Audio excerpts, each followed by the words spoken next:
Hello, my dear friends.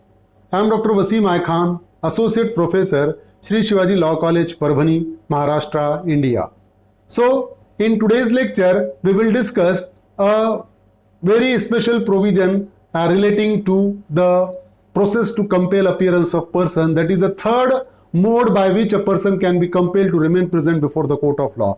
Earlierly, we have discussed that whenever court wants to call any person before the court, then there is a certain process. First of all, the court used to issue a summons. If the summons is duly served and the person fails to remain present before the court of law, then court used to issue a warrant. And if the warrant is not executed by taking a much efforts also, then under such a circumstances, the third mode by which the person can be compelled to remain present before the court of law is a proclamation. The court used to issue a proclamation against the person by giving a certain time to that person to remain present before the court of law. Otherwise, his movable and immovable property will be attached. That is a warning in the proclamation itself.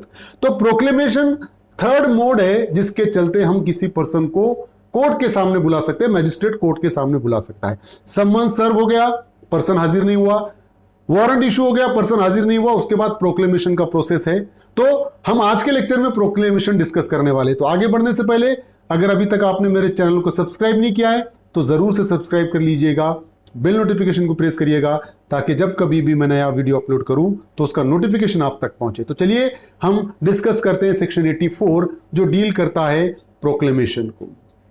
देखिए, sub clause 1 of section 84 deals with any court has reason to believe that a person against whom a warrant has been issued is absconding or concealing himself or due to which warrant is not executed. Suppose if the court is having a reason to believe that against whom the summons is served and the warrant is also issued by the competent court of law, but he is concealing himself, if he is evading arrest, under such a circumstances the court is having a power to issue a proclamation against the person, against the accused, requiring him to appear before the court not less than 30 days from the date of it.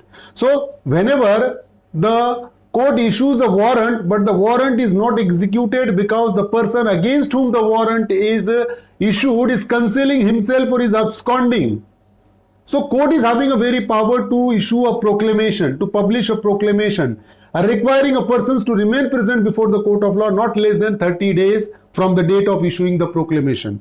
तो अगर court warrant issue करता है और court को यह लग रहा है कि वारंट एग्जीक्यूट नहीं हो रहा है क्योंकि जिस अक्यूज्ड पर्सन के अगेंस्ट में वारंट इशू हुआ वो खुद को छुपा के रखा हुआ उसने, या वो भगोड़ा है, भाग कर गया है कहीं ना कहीं, तो उस सिचुएशन में कोर्ट क्या करेगा, प्रोक्लेमेशन पब्लिश करेगा और प्रोक्लेमेशन में कम से कम 30 दिन का टाइम देगा. फॉर एग्जांपल 1 जनवरी को प्रोक्लेमेशन पब्लिश हुआ तो 30 जनवरी के पहले पहले कोर्ट में हाजिर रहने का उसको कहेगा.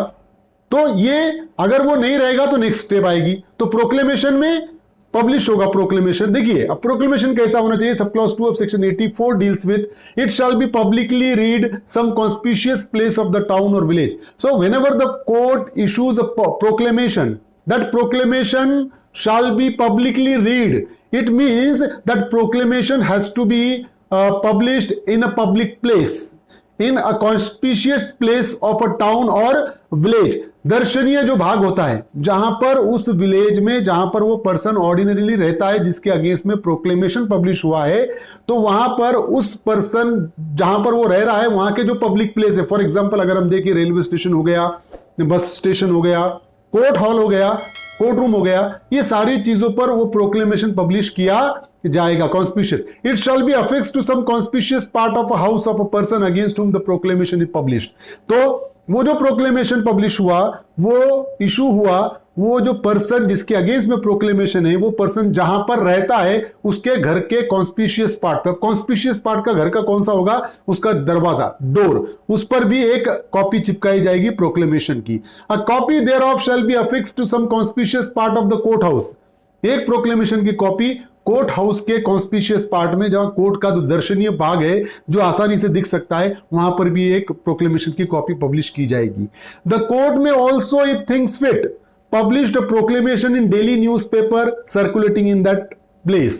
So if the court feels that the proclamation should be published in a daily newspaper circulating in that area in which the accused is reside, तो कोर्ट को अगर ऐसा लगता है तो कोर्ट न्यूज़पेपर में भी प्रोक्लेमेशन पब्लिश कर सकता है। कौन से न्यूज़पेपर में? जो न्यूज़पेपर उस एरिया में सर्कुलेट हो रहा है जहां पर वो अक्यूज रहता है। तो ये इस तरीके का प्रोक्लेमेशन पब्लिश्ड होगा। देखिए, sub clause 3 of section 84 deals with a statement in writing by the court issuing the proclamation to the effect that the proclamation was duly published on a specified day in the manner specified in clause 1 of section 2 shall be conclusive evidence that the requirements of this section have been complied with and that the proclamation was published on such a day. So in a statement in a writing by the court issuing the proclamation, अब court क्या करेगा? Proclamation issue करेगा और एक statement रहेगा उसका return में कि हमने ये दिन प्रोक्लेमेशन इशू किया, और वो जो स्टेटमेंट है कोर्ट का वो ये कंक्लूसिव प्रूफ रहेगा वो स्टेटमेंट इस चीज का कि प्रोक्लेमेशन प्रॉपरली पब्लिश हुआ है, सेक्शन 84 के पूरे रिक्वायरमेंट्स कंप्लीट हुए हैं, इसका वो एविडेंस रहेगा। Sub clause 4 of section 84 deals with where a proclamation publish under subsection 1 is in respect of a person accused of an offense which is made punishable with imprisonment of 10 years or more or imprisonment for life or with death under the Bharatiya Nyaya Sanhita 2023 or under any other law for the time being in force fails to pronounce him a proclaimed offender. So there is a misconception in the mind of various students, many students, that if the court issues a proclamation against any person, then that person will be called as a proclaimed offender. That is not the criteria to declare any person as a proclaimed offender. So each and every person against whom the proclamation is published will not be a proclaimed offender, but certain situation which is mentioned under section 4, if the person who has committed an offense in which the punishment is more than 10 years or life imprisonment or death penalty, if against that accused proclamation is published and if he fails to remain present before the court of law on the required date, then only that particular accused will be declared as a and will be pronounced as a proclaimed offender. तो हर person जिसके against में proclamation publish हुआ वो proclaimed offender नहीं होगा। Proclaimed offender कौन है? ऐसा अक्यूज्ड जिसने ऑफेंस किया जिसमें पनिशमेंट 10 साल से ज्यादा है या लाइफ इंप्रिजनमेंट है या डेथ पेनल्टी है, ऐसे पर्सन के अगेंस्ट में अगर प्रोक्लेमेशन पब्लिश होता है और रिक्वायर्ड डेट में वो प्रेजेंट नहीं रहता है कोर्ट में, तो ऐसे ही ऑफेंडर को प्रोनाउंस किया जाएगा प्रोक्लेम्ड ऑफेंडर, ऐसे ही ऑफेंडर को डिक्लेयर किया जाएगा प्रोक्लेम्ड ऑफेंडर। 10 साल से नीचे अगर पनिशमेंट है कोई ऑफेंस में, भले ही उस ऑफेंडर के अगेंस्ट में प्रोक्लेमेशन पब्लिश हुआ, लेकिन वो प्रोक्लेम्ड ऑफेंडर के डेफिनेशन में नहीं आएगा। ये माइंड में थोड़ा सा क्लियर रखिए। सेक्शन 84 ये कहता है, तो सेक्शन 84 में प्रोक्लेमेशन है कि पर्सन अगर समन्स सर्व होने के बाद प्रेजेंट नहीं रहता है तो वारंट एग्जीक्यूट नहीं होता है तो प्रोक्लेमेशन।